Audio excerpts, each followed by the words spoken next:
To the House Corrections Institutions. This is May 7th at 11:30. We are going to talk about our field trip yesterday to the Waterbury Complex and get everybody's impressions of what they saw in terms of the building, the usage, and other things. And who would like to go first with their observation from yesterday? Don't all jump. Well, Sweeney was pretty hot under the collar, as I recall. Joe's going to go first because he's I'm just going to tip off to Mr. Sweeney and say that the building or this facility is substantially underutilized. And I'll leave it at that. Sean. You had a lot. Yeah, I mean, it was, first of all, step back. It's beautiful. It's a stunning building that has been restored to its greatness. The whole front section, the old original hospital section where we saw the old rooms that people stayed in, and some of the woodwork was it was really beautiful. The old fireplaces and the old millwork is stuff that is really hard to duplicate these days. Just a stunning building. But it was, I'm saying what Joe said in two words. It was really a little sad, actually, to me, that it was so underutilized. I could think of any number of things that we could be doing with those buildings, and I'm sure everyone in the committee felt the same way. And I'd love to have more of a conversation about it.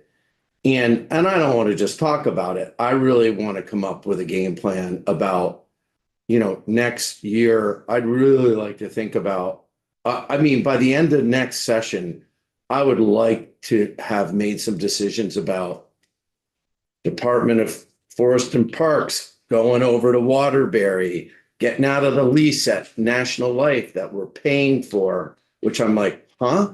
That's a real head scratcher. So, and I don't know if there's some deal we made with them that we're up there for a reason, and we're trying to help out a big, office building stay vibrant. But as a state, as we look down the barrel of really some dwindling tax dollars and some challenging financial times ahead, we've got to spend we've got to use what we've got better. At least that's, if it was my money and some of it is, I really feel like we all need to talk about that and be creative about how we think we can reuse that facility. I mean, it was striking, and we didn't even see it all, but it was like one empty desk after another. And it was alarming. Anyway, that's my take on it.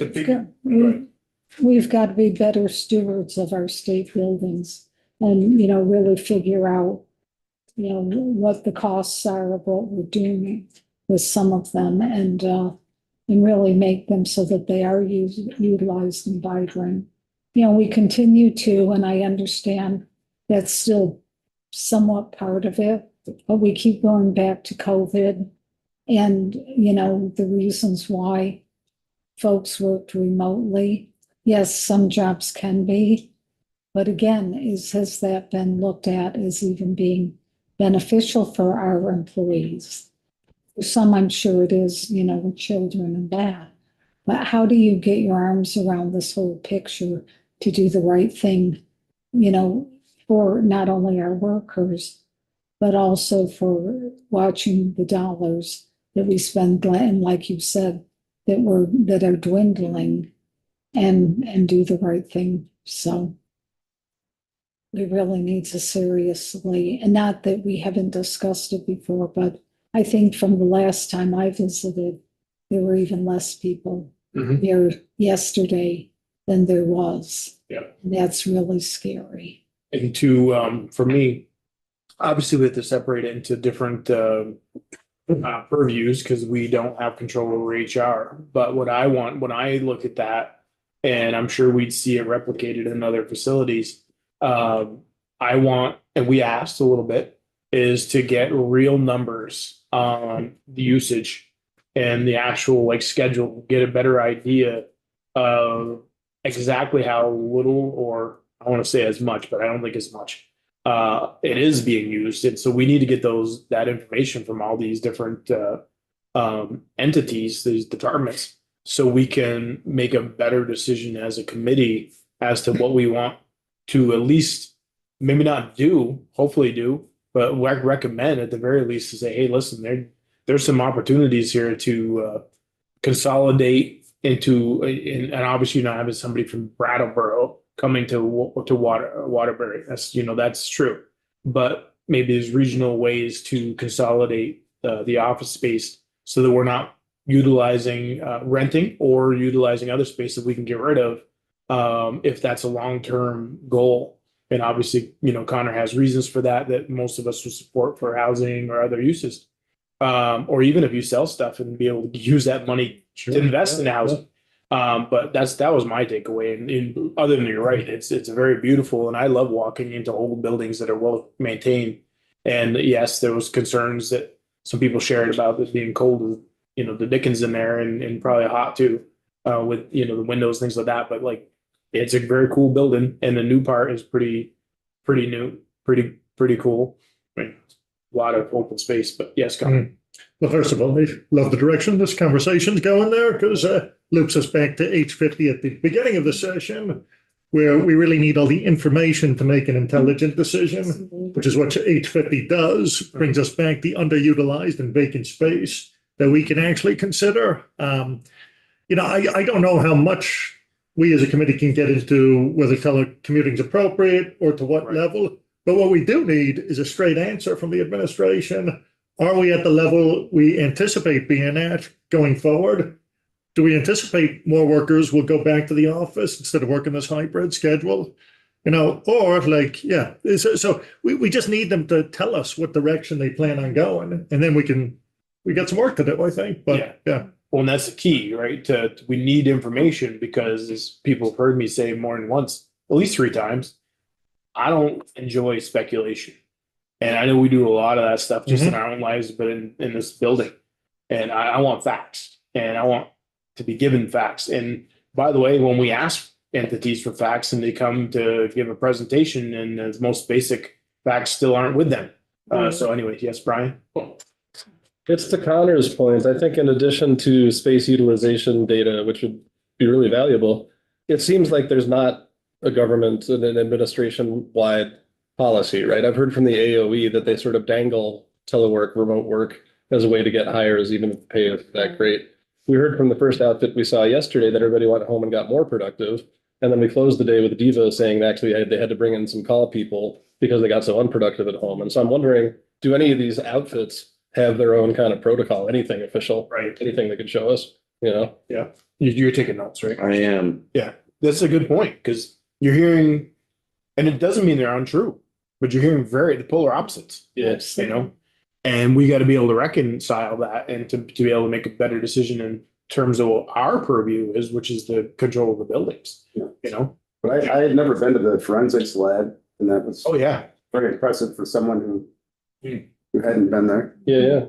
And on that note, I think that like forensics labs, we can't move it. Right. I mean, you could, but looking at all the specialty equipment, the gun firing range, the all their, the high-end fancy, measuring equipment, DNA rooms, you really can't move that. But that Health and Human Services building next door was like so underutilized.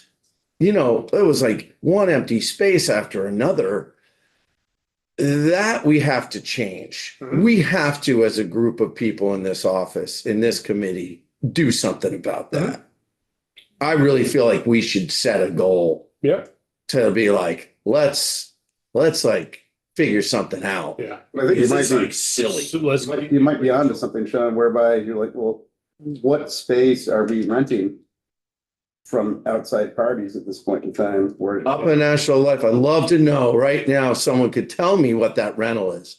Yeah. I'm going to look into that thing right there. We've got How much are we spending on rent up there on 2 floors? a number of agencies. Don't tell me those people give me a week and I could figure out a place to put them over in Waterbury, which is a beautiful building as well. Yeah. anyway, I just, and it's a month. But we're all with you on this. So just relax. That's, and you'll see it when we visit. That's like the Windsor Prison. That would be a great place, I think, for either reentry or possible drug treatment or whatever. And we've been paying, what is it, several $100,000 just to kind of mothball it a year. If you added up all of the money from all of these buildings that are less than half, Utilized. utilized, that would be cha-ching, cha-ching. I Yeah. mean, big money. So we really have to be stewards and really look at things in the moment as to what we do need or not, We need real data to make real decisions, and we can't keep kicking the can down the road. right? But, Windsor's a great point. We kind of joke, or at least I do, that, like a field trip, yay. But like, you can't make a decision about stuff if you've never seen it, Right. And it's like going to an institution, correctional institution, if you haven't been to one, it's a lot easier to start making sense of the policy decisions if you've been there and you've dealt with it. But I want to say about the forensics, hopefully people who hadn't been there or don't watch way too much crime TV like some of us learned a little bit and saw that it's, our version of a cool thing. I mean, I think we all wish it didn't have to exist, but they do pretty good work there, and and I hope everybody enjoyed seeing it. It helps highlight just what the process is once a crime is committed, and there's evidence and how we go through it. Not that that's what this conversation about. It's really about the building utilization, but that was a cool part. Or you said it. It was a cool part of the trip, was to see that. Mhm. Were there other, Kevin? My 40 years of corporate background is going to come out, but you're not ever going to get an employee to say, I don't like the opportunity to work remote. Right. So that survey's a worthless piece of information. Now, it does help you hire people because that expands your job base. But the real question is, are we being productive or not? Yeah. And now I'm part of the government, so I can shoot darts at me, right? But government does not work towards efficiency in general. And we need to cut out the waste. And if there is fraud and abuse, and we cannot afford two sets of office spaces. Right. So if you're working at home with a computer from the government and there's one sitting on the desk in Waterbury, that's, in my opinion, complete waste. So that kind of stuff has got to start going because we can't keep doing that. No, and in the context of the equipment and the building, yes. Whether or not somebody likes or dislikes working at home isn't in our purview at all. Whether the state makes that a policy or not is not in our purview at all. But we need to know, like Mary had said, we need to know what is your policy and what do you expect to happen, because then we can make decisions about the buildings based on that. Whether somebody likes it, dislikes it, or the state's going to do it. That's not right. Go ahead. But like, that was what was interesting with, with Bambi, who met us there, the first, and that's why I asked her, and she said, like, I don't know, she said there were 20 people there. The other lady kind of thought there was like maybe 50, Yeah. but it's a building that can take like 200 or 300 people. And what was interesting to me was Bambi was like, yeah, this is kind of the new normal now. It has settled out. And I remember Wanda here with us saying that, we're still trying to figure out where we're going to settle with people in offices. But it's almost like we were there now, and we have to admit that. And then now start working on what we do with these spaces. Yes. I think the number was 350 in that one particular building. Right. I was like, and 50 people is a big deal. Yep. Connor? Yeah, and I think like working from home, it can be reasonable, and some people are better at it than others, right? A lot of these folks are working hybrid schedules. Right. But, if we're creative enough, there's no reason to have a bunch of empty desks. There can be desk sharing arrangements, Right. which actually work well in some corners of state government.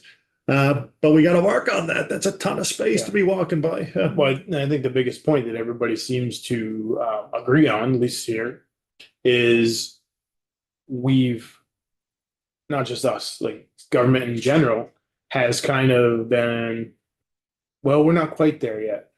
Like, I think most people do recognize we are there, you know, but they're just, this is such a fallback answer of, well, we're not quite there yet. We have to start pushing people and saying, no, we are there. We need you to get us the hard data on right now because we're going to make decisions on it right now. Well- Clearly, you've made this policy. Go ahead. Well, and one of the things is too, and I understand it is a different way of doing business, but I'm getting calls from constituents all the time that have called an agency multiple times, including waiting. And I'm not trying to say a negative against our state employees, because they're working within what they're needing to do. And again, you don't know what their workforce is as well. But they'll leave a message finally after waiting all this time, they'll leave a message and then no one gets back to them. So I'm even finding myself when I'm trying to get the commissioner's office, sometimes it's 2 or 3 calls before I'm talking with anyone. Mhm. And it's just kind of a continued waste of everyone's time. Not that I'm saying it can always happen immediately, but it's just, it was never like that. You called an office, there was someone there. I mean, I've even said that about the governor's office, is at times you get this answering machine. And, you know, now there's more of folks, someone answering, but you should have someone at least taking your information and a voice on the other end. I mean, that, Well, to piggyback on that is that not just the state or feds, but there's other agencies too that I've called or entities that I've called, but it has happened for the state where and I know it's outside of our purview, but it's something that we should still kind of be curious about how to solve. You call and you leave a message, you get a call back, comes from I was gonna say unmarked, like it's a cop car, block number, number, because they're calling from home. So right, if you miss that call, you have to go through the whole process again. You don't just get to call them right back. right. So in a system, maybe there needs to be a system somehow that they put in their phone number. If we're doing this for real, then you need to have a phone number or something that's going to, or somehow do the lines. I don't know how that works, way beyond my purview. But where when you do call right back, that the person is there, because you're calling back to sit to the office when they're at home, and you know what I mean? So that crosses. So is there, Troy, you haven't said much. You have some, Nothing new. I'm not in disagreement with anything that's already been stated. Brian, you said something. Do you have anything else? Well, just, I think we're all in agreement. It's underutilized. And I've heard general agreement that if we have space we don't need, we should get out from under it. I guess the question is, are we just trying to end leases and sell buildings, or are we trying to do something more like you're trying to do with H50, Connor, you know? Yeah. Well, and I think it goes way back as the beginning is that we have to at some point pull the trigger, and you know, people don't like pulling triggers. I think we do.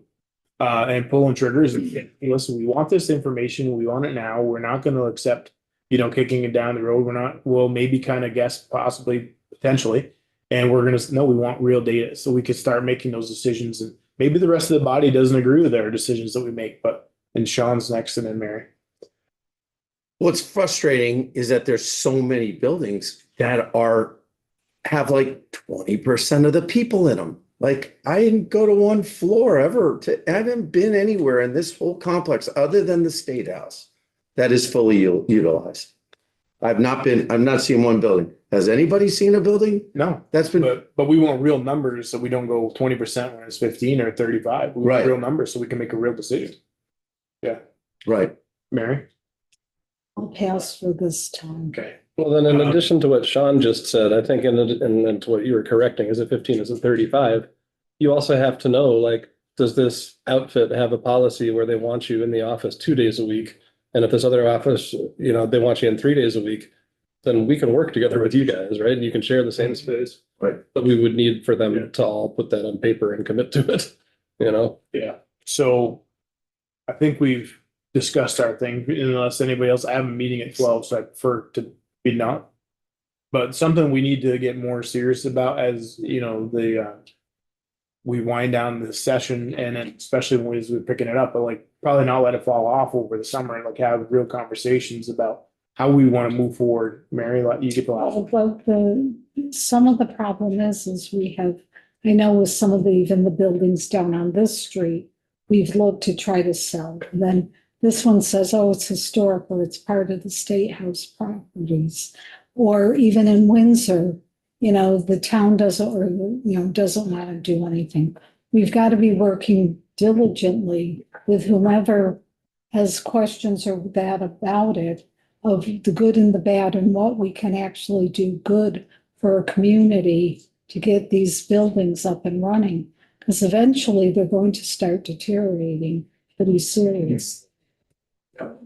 John, last word for real this time, because we're not gonna beat this to death. So you know how they, during the summer, sometimes you have people who like sit on the side of the road and they have a counter and they count the cars going by, right? And they actually physically do it. I kind of feel like trying to get the state people to give us data is going to take 10 to 20 years. So I would rather hire someone to go to these buildings and be like, okay, you take this floor today. You walk through it for an hour and you're like, okay, you do a diagram and you're like, okay, these 20 desks aren't used. All right, you're there the next day. Well, those 20 desks are still not used the next day. They're there for a couple of weeks and they come back to us and say, okay, this floor in Waterbury is used this many times. I think you're going to get information like that instead of like having these. Anyway, it's just my thought. Yep.